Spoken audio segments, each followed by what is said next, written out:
आप देख रहे हैं मीडिया मंत्रा और मार्केट्स में तो एक रेंज बाउंड ट्रेड है, लेकिन अहम खबरों में एक और अहम खबर है जहां पर ब्लिंकिट, जोमैटो और बिग बास्केट जैसी क्विक कॉमर्स कंपनियों को रेगुलेट करने के पर सरकार विचार कर रही है। ज़्यादा डिटेल के लिए हमारे साथ आलोक प्रियदर्शी मौजूद भी हैं। तो आलोक, ये शायद 10 मिनट में जो डिलीवरी की बातचीत है, उस डिलीवरी को लेकर सरकार कुछ गंभीर फैसले ले सकती है या फिर उसको लेकर कुछ रेगुलेशन आ सकता है। क्या डिटेल है आपके पास? बिल्कुल, देखिए जिस तरह से जो क्विक कॉमर्स कंपनियां हैं वो जिस तरह से एग्रेसिव मार्केटिंग स्ट्रेटजी अपना रही हैं और जिस तरह से जो लोकल किराना स्टोर हैं उनको एक तरह से खतरा हो गया है, इसको लेकर सरकार बेहद गंभीर है।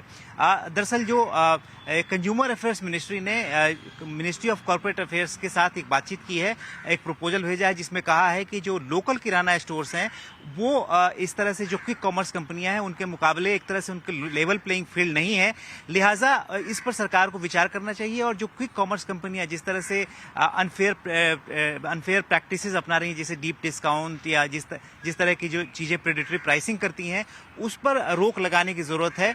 तो लिहाजा इसको किस तरह से रेगुलेट किया जाए, इस पर चर्चा की जाए। तो जो हमें सूत्र बता रहे हैं उसमें जो डिजिटल कंपटीशन बिल आ रहा है जिसकी तैयारी चल रही है, उसमें मिनिस्ट्री ऑफ कॉर्पोरेट अफेयर्स इसको रेगुलेट करने पर विचार कर रहा है। जितनी भी क्विक कॉमर्स कंपनियां होंगी उनको और लोकल किराना स्टोर को लेवल प्लेइंग फील्ड किस तरह से मुहैया कराई जाए, इसको लेकर इस बिल में व्यवस्था की जाएगी। मैं बता दूं कि बिल का ड्राफ्ट तैयार है, इस पर स्टेक होल्डर्स कंसल्टेशन हो चुका है, इंटर मिनिस्ट्रियल चर्चा चल रही है और इसी इंटर मिनिस्ट्रियल चर्चा के दौरान कंज्यूमर अफेयर्स मिनिस्ट्री की तरफ से इस तरह का एक कंसर्न सामने आया, जिस पर मिनिस्ट्री ऑफ कॉर्पोरेट अफेयर्स अब इस पूरे जो सेगमेंट है, जो क्विक कॉमर्स का जो 10 मिनट डिलीवरी वाला सेगमेंट है, इसको किस तरह से रेगुलेट किया जाए उस पर चर्चा कर रही है। तो माना जा रहा है कि जब ये विंटर सेशन में बिल आएगा तो कहीं ना कहीं इस जो क्विक कॉमर्स कंपनियों की जो स्ट्रेटजी है, प्राइसिंग स्ट्रेटजी है, जो अनफेयर प्रैक्टिसेस हैं, उन पर कहीं ना कहीं आप लगाम या रोक लगते हुए देख सकते हैं। तो हो सकता है थोड़ा अनफेयर प्रैक्टिसेस के ऊपर रोक लगते हुए दिखाई पड़े गोइंग फॉरवर्ड। ब्रिजेश सर, इसमें बहुत सारी कंपनियां तो है नहीं, एक जोमैटो लिस्टेड है, आप इसको कैसे रीड कर रहे हो? क्या करना चाहिए यहाँ पे? सुमित, आज एक अच्छा मूव आया है जोमेटो में, तो मुझे लगता है कि ये वापस यहाँ से एक अपॉर्चुनिटी बन सकता है। 300 के आसपास एक डायरेक्शनल व्यू बनता है यहाँ पे।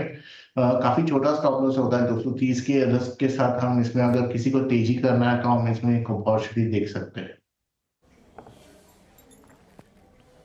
तो 230 के एक स्टॉप के साथ आप अगर बाय करना चाह रहे हैं तो पोजीशनल बाय हो सकता है। जोमेटो 248 249 के जोन्स में भी कामकाज कर रहा है। बहुत बहुत शुक्रिया आलोक, ये खबर हमसे शेयर करने के लिए और हमें इससे और बातचीत करने के लिए भी। लेकिन जोमेटो जो कि अभी फिलहाल 2% ऊपर कामकाज करता हुआ दिखाई पड़ रहा है। आगे इस पर और डिटेल आपसे हम लेते भी रहेंगे।